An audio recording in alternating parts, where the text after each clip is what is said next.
আমার এই ধরনের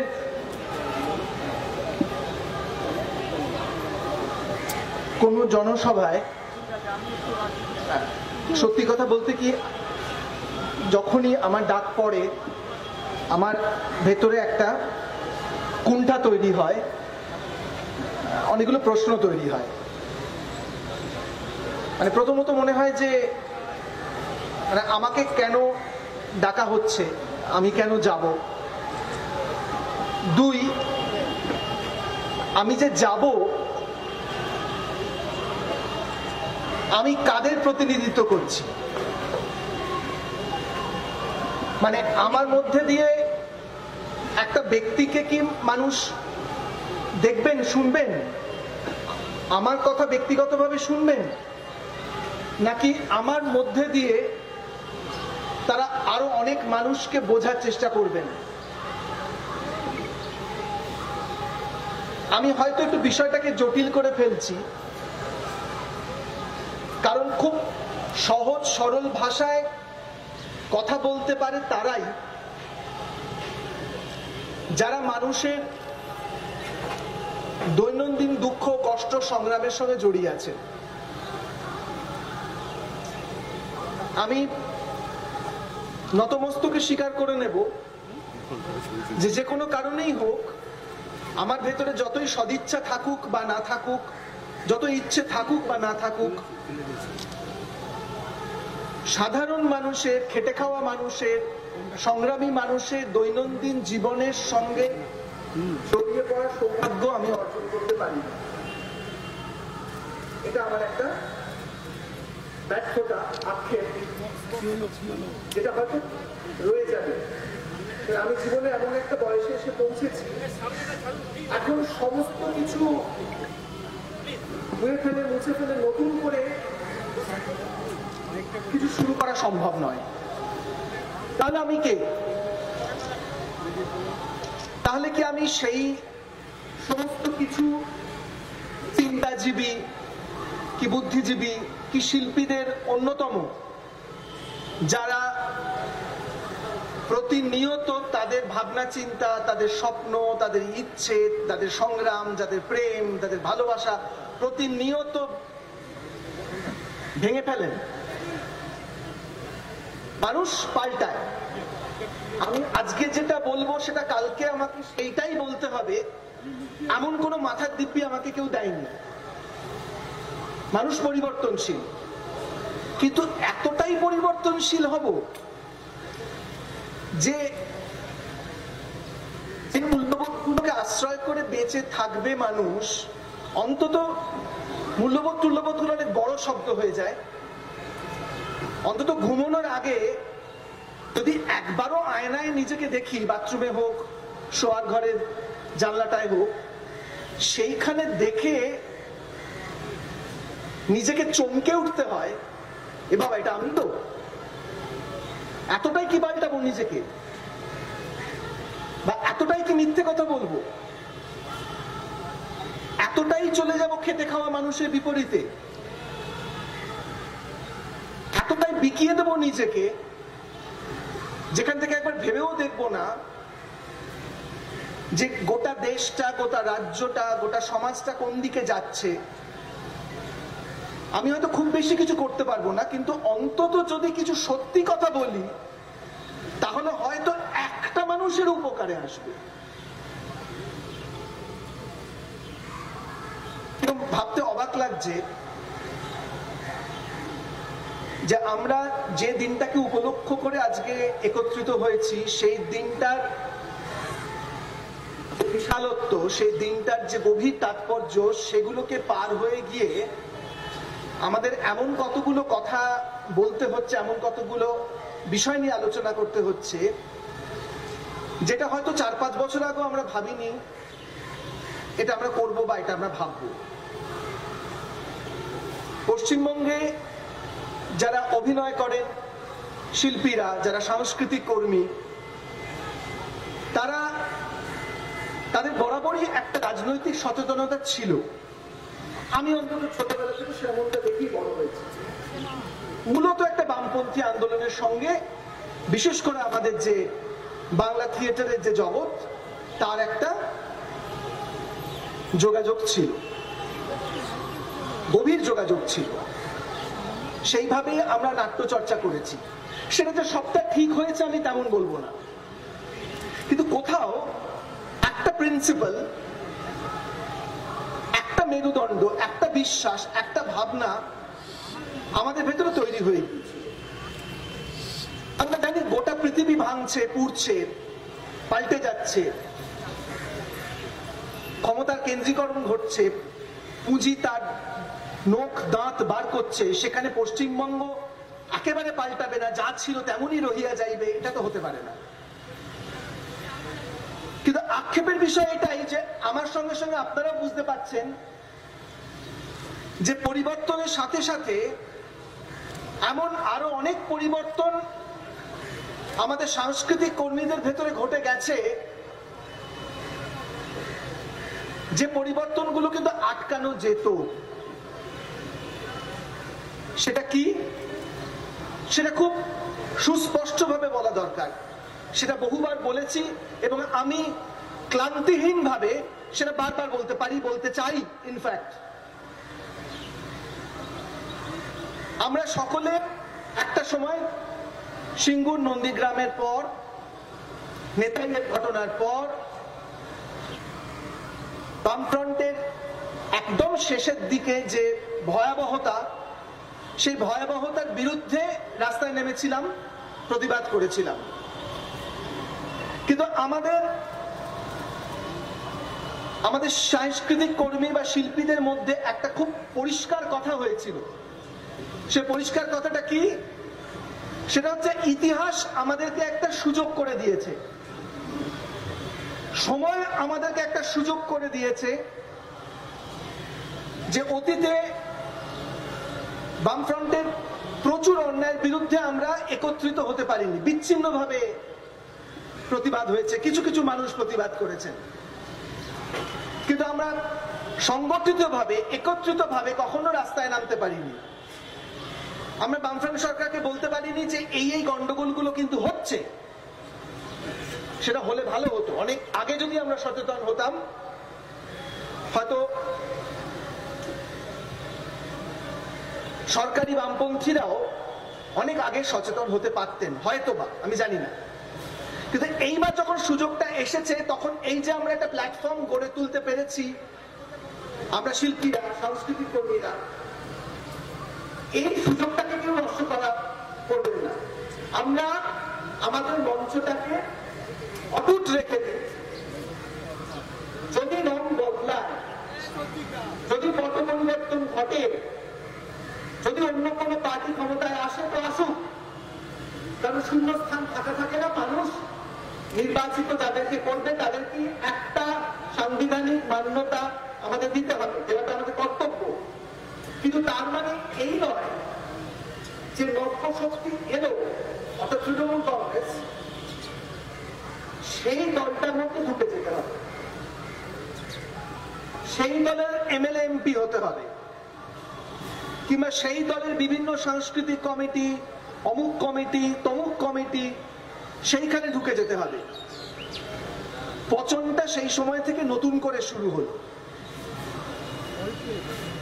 এমন ভাবার কোনো কারণ নেই যে বামফ্রন্ট আমলে এই পচন ছিল না।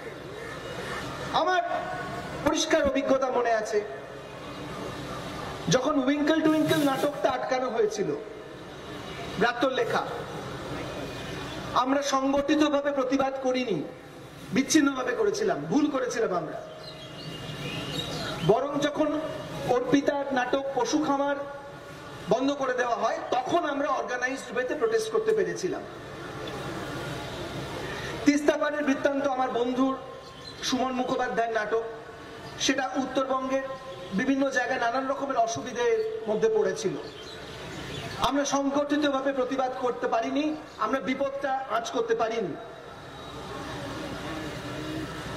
কিন্তু যখন সময় বদলালো, এমনকি 2011 নির্বাচনের আগে আমার একেবারেই অ্যাপলিটিক্যাল একটা নাটক, সত্যজিৎ রায়ের লেখা বঙ্কুবাবুর বন্ধু, যার সঙ্গে রাজনীতির কোনো সংযোগ নেই, সেটা হুগলি জেলায় এক সিপিএম এর নেতার আদেশে সেই নাটক, একটি স্কুল আমাদেরকে আমন্ত্রণ জানিয়েছিল, সেই নাটকটা তিনি নিতে পারেননি। বালিপুরের মেলাতলা হাই স্কুল, সেই স্কুলের প্রিন্সিপাল শোয়ের দুদিন আগে আমাকে কাঁদতে কাঁদতে ফোন করে বলেছিলেন যে কৌশিকবাবু আপনার নাটকটা আনতে পারবো না, কারণ এখানকার একজন সিপিএম এর নেতা বাধা দিচ্ছে। ফাইন, এগুলো আমরা সব ফেস করেছি, কিন্তু এগুলো থেকে তো একটা শিক্ষা পাওয়া। শিক্ষাটা কি? সেটা হচ্ছে ক্ষমতাকে বিশ্বাস করা যায় না, ক্ষমতাকে বিশ্বাস করো না। আমরা সিপিএম এর থেকে বা বামফ্রন্টের থেকে ধাক্কা খেয়েছি, তার মানে সেই ধাক্কাটা খেয়ে অন্য একটি রাজনৈতিক দলের কোলে গিয়ে বসে পড়বো, এটা কোনো কাজের কথা না। বরঞ্চ আমরা এই ধাক্কাগুলো থেকে একটা শিক্ষা নিতে পারি, শিক্ষা নিয়ে আরো বেশি করে আমাদের থেকে অনেক বেশি যারা সাফার করছে, আমাদের থেকে যারা অনেক বেশি সংগ্রামের সঙ্গে যুক্ত, আমাদের থেকে যাদের দৈনন্দিন জীবন অনেক বেশি কঠিন, সেই সমস্ত মানুষগুলোর কাছে যাওয়া, তাদের কথা শোনা, তাদেরকে পাশে দাঁড়ানোর চেষ্টা করা, এমনটাই কিন্তু ছিল আমাদের সেই সময়টার উদ্দেশ্য, কিন্তু সেটা সফল হলো না।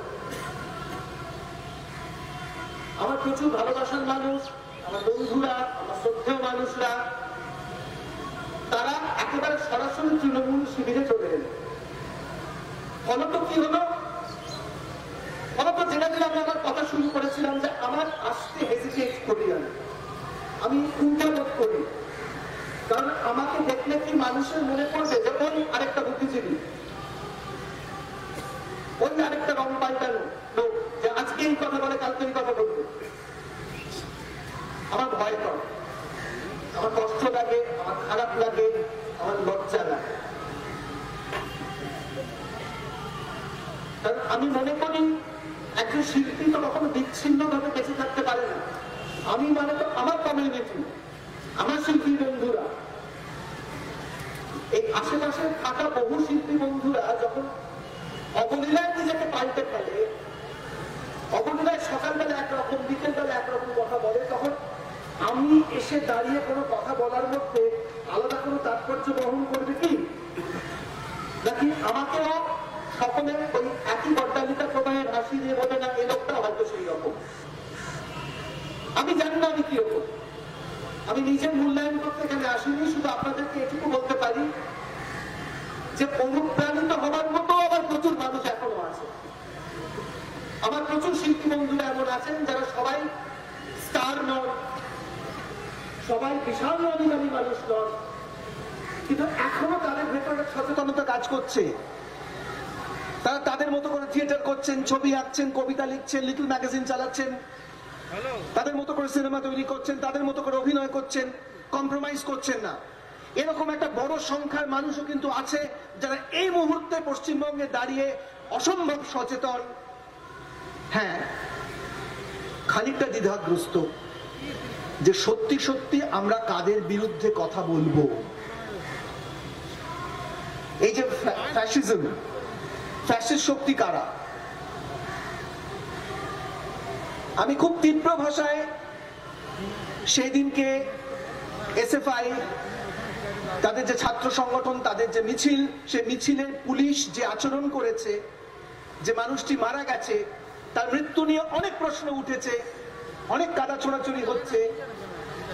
আমি সেই কূট তর্কের মধ্যে না ঢুকেও বলবো যে আমরা কিন্তু সত্যি সত্যি যারা অন্তত সচেতন নাগরিক, আমরা সেই দিন পুলিশের ওই রকম নির্মম ব্যবহারের কোন যুক্তিযুক্ত কারণ খুঁজে পাইনি। ধরা যাক যদি মানুষটি নাও মারা যেতেন, তাহলেই বা পুলিশ অতটা হিংস্র হয়ে উঠলো কেন? কার নির্দেশে? কেন কেন তাদেরকে ওইভাবে চারিদিকে আটকে রেখে মারা হলো ওরকম নির্মম ভাবে?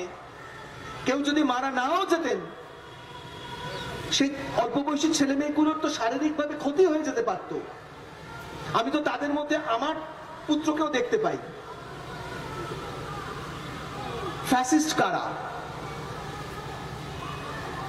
কিন্তু এটাও ঠিক যে আমরা যারা একটু নিবিষ্টভাবে ইতিহাস পড়েছি, আমরা জানি যে আমাদের যখন খুব রাগ হয়, কষ্ট হয়, তখন ফ্যাসিস্ট শব্দটা আমরা ব্যবহার করি। কিন্তু আমরা এটাও জানি যে সব শক্তি ফ্যাসিস্ট হতে পারে না, কিন্তু ভারতীয় জনতা পার্টিকে যখন আমরা দেখি, যখন আমরা আরএসএস কে দেখি, গোটা ভারতবর্ষের দিকে তাকাই, তখন বুঝতে পারি যে আমাদের কেতাবে পড়া, ইতিহাসের বইতে পড়া যে ফ্যাসিস্ট শক্তি, যে ফ্যাসিস্ট শক্তির কথা আমরা ছেলেবেলা থেকে পড়ে এসেছি, যে ফ্যাসিস্ট শক্তির কথা বললেই আমাদের হিটলারের নাম মনে পড়ে, আমাদের মুসলিনের নাম মনে পড়ে, যে ফ্যাসিস্ট শক্তির কথা ভাবলেই আমাদের দেশে এমার্জেন্সির ঘটনা মনে পড়ে, সেই ফ্যাসিজমকে কিন্তু আমরা খুব প্রত্যক্ষভাবে কখনো পশ্চিমবাংলার মতো তো দেখিনি। এটা আমি বামফ্রন্ট, তৃণমূল, কংগ্রেস, সমস্ত যে মিলিত রাজনৈতিক শক্তিগুলো, তারা ইতিহাসের বিভিন্ন সময় প্রচুর অপকীর্তি করেছে, নানান অন্যায় কাজ করেছে, মানুষের কণ্ঠ রোধ করার চেষ্টা করেছে, গণতান্ত্রিক অধিকার রোধ করার চেষ্টা করেছে, হরণ করার চেষ্টা করেছে, কিন্তু সব মিলিয়েও বিজেপির মতো এতটা ভয়ঙ্কর নয়, আরএসএস এর মতো এতটা ভয়ঙ্কর নয়। তার কারণ আমি যদি নিজেকে একজন সাংস্কৃতিক কর্মী হিসেবে বিশ্বাস করি, যেটা বলে আমি আমার বক্তব্য শেষ করব, অনেকে আছেন, যে এই ফ্যাসিস্ট শক্তি, এই বিজেপি এবং এই আরএসএস মদতপুষ্ট যে ফ্যাসিস্ট শক্তি, এ শুধু মাত্র যে আমার অভিনয় করা, গান গাওয়া, ছবি আঁকা, কবিতা লেখা এগুলো বন্ধ করে দেবে তা নয়, আমার জীবন যাপনটাই স্তব্ধ করে দেবে। সংস্কৃতি বলতে আমরা সবসময় তো ভাবি যে আঁকা, নাচ করা, গান, একটু পরে অভিনয় হবে, থিয়েটার, এগুলোই সাংস্কৃতিক চর্চা, তা তো নয়। আমরা জানি, আমরা ক্ষিতিমোহন সেনের যে বই, সে বইটা পড়েছি, সেইখানে সংস্কৃতি কথা নিয়ে একজন ব্রাহ্মণের কথা বলা হয়, তার নাম ঐতেরেয় ব্রাহ্মণ, যে ঐতেরেয় ব্রাহ্মণ চড়ুইবেতি মন্ত্র তৈরি করেছিল। সেই ব্রাহ্মণ বলেছিলেন যে আমার মা হচ্ছে আমার পৃথিবী, আমি আমার পৃথিবী মায়ের কাছে সবটা শিখেছি, এবং সেইখান থেকে উনি তৈরি করেন ওনার 64 কলা। এবং আপনারা শুনলে আপনারা নিশ্চয় জানেন, আমি আপনাদের সঙ্গে আমার ভাগ করে নিচ্ছি কথাগুলো, এমন কোনো কথা আমি বলছি না যেটা আপনারা জানেন না। সেই 64 কলার মধ্যে যেরকম নৃত্য, গীত, বাদ্য, মাল্য রচনা, কেশ রচনা, বেশ রচনা এইসবও ছিল, কিন্তু তার মধ্যে কিন্তু ছুতরের কাজও আছে, তার মধ্যে কায়িক পরিশ্রম হয়, এরকমও কাজগুলোকে কলার মধ্যে ফেলা হয়। অর্থাৎ শুধু নাচ করা, গান গাওয়া, অভিনয় করা, কবিতা লেখা এগুলোই আর্ট। একজন শ্রমিকও কিন্তু শিল্পী, একজন কৃষকও তাই, একজন ছুতরের কাজ করেন যিনি, তিনিও সমপরিমাণ বুদ্ধিমান, তিনিও বুদ্ধিজীবী। এই বোধটা বহুকাল আগে আমাদের দেশের সংস্কৃতির মধ্যেই ছিল। এই যে লেখা আছে, চাই জাতের বিনাশ, নারী মুক্তি, সাংস্কৃতিক বৈচিত্র্য, এই সাংস্কৃতিক বৈচিত্র্য হচ্ছে আমাদের বেঁচে থাকা, আমাদের বৈচিত্র্যপূর্ণ বেঁচে থাকা। বিজেপি তো প্রথম ক্রাইটেরিয়াটাতেই বিশ্বাস করে না, যে বহু বৈচিত্র্যতেই তারা বিশ্বাস করে না। কংগ্রেস হোক কি বামফ্রন্ট হোক কি তৃণমূল হোক, তারা মানুষের চাপে, গণতান্ত্রিক আন্দোলনের চাপে আমরা দেখেছি যে বিভিন্ন সময় তারা মানুষের গণতান্ত্রিক অধিকার হরণ করলেও জনগণের আন্দোলনের চাপে, খেটে খাওয়া মানুষের চাপে তারা পিছু হটতে বাধ্য হয়েছে। তারা একরকম ভাবে গণতান্ত্রিক আন্দোলনের মান্যতা দিয়েছে তাদের মতো করে, ভান হলেও দিয়েছে, কিন্তু ভারতীয় জনতা পার্টির কিন্তু ভানটুকুও নেই, এরা ভানটুকুও করতে পারে না,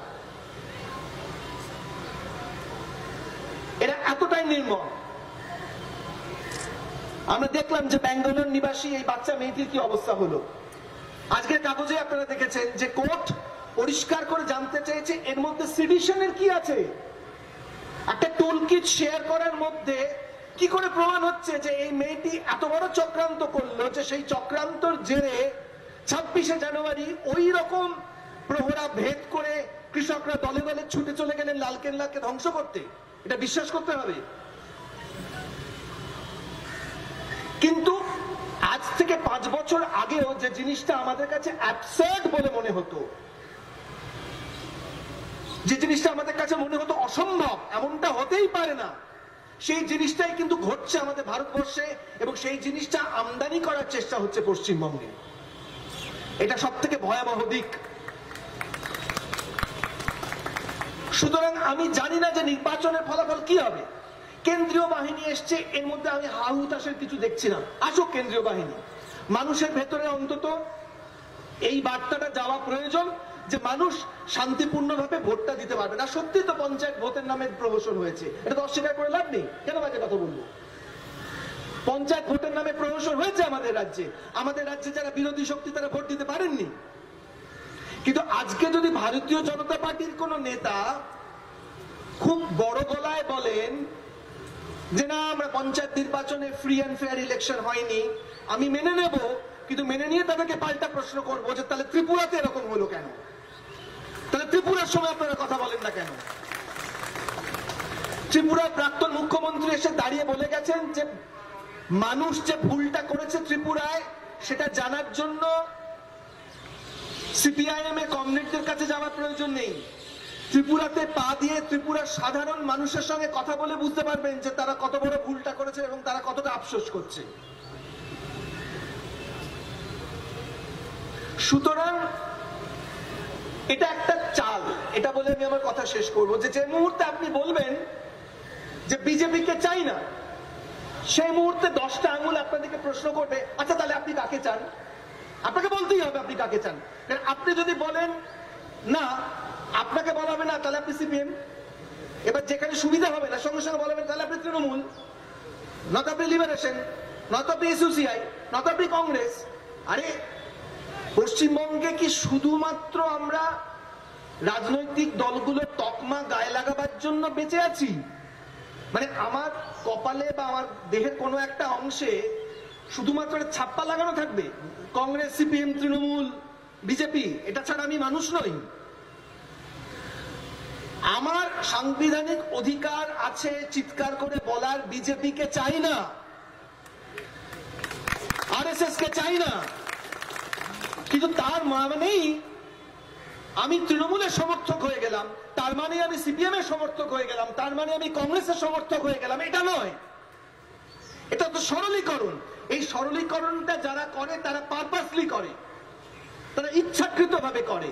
তারা কোনোভাবে আমাদেরকে একটা জায়গায় ট্যাগ করতে চায়, একটা বাক্সের মধ্যে, একটা খোপের মধ্যে ফেলে দিয়ে বলতে চায় যে দেখো ও বিজেপিকে নিন্দে করছে, মানে ও হয় তৃণমূল, নয় সিপিএম, নয় কংগ্রেস কিংবা লিবারেশন। আমার বক্তব্যটা হচ্ছে এই প্রথম পশ্চিমবঙ্গে এমন একটা নির্বাচন হতে যাচ্ছে যে নির্বাচনের আগে আমি মনে করি, কেউ স্বীকার করুক বা না করুক, গোটা পশ্চিমবঙ্গের মানুষ কনফিউজড। গোটা পশ্চিমবঙ্গের মানুষ কনফিউজড। কারণ খারাপ লাগার মতো এত এলিমেন্ট তৃণমূল দলের মধ্যেও আছে, তাদের রাজত্বকালেও আছে, বিজেপির মধ্যে তো আছেই। যে সত্যি সত্যি আমরা ভেবে কুল পাই না যে মানুষ কাকে বেছে নেবেন, অল্টারনেটিভ নেই। সিপিএম কংগ্রেসের এই জোটটা আমার কাছে অদ্ভুত লাগে, অদ্ভুত লাগে আমার কাছে। কারণ আমি যেহেতু বামপন্থী পরিবারে বড় হয়েছি, আমি ছোটবেলা থেকে দেখেছি যে কারা শত্রু ছিল, তারা রাতারাতি সমস্ত কিছু পার হয়ে গিয়ে একেবারে ধোয়া তুলসী পাতা হয়ে গেল। মানে আমরা সাবদার হাসমির কথা ভুলে যাব,